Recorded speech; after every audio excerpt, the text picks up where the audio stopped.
Okay, hello team. This is regarding my coil replacement. As you can see, this coil is working right now. Okay, but if I change the coil,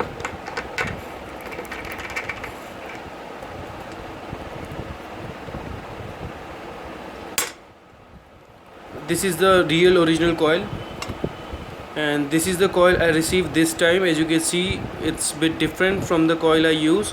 Now when I put the coil and put it back in my mod,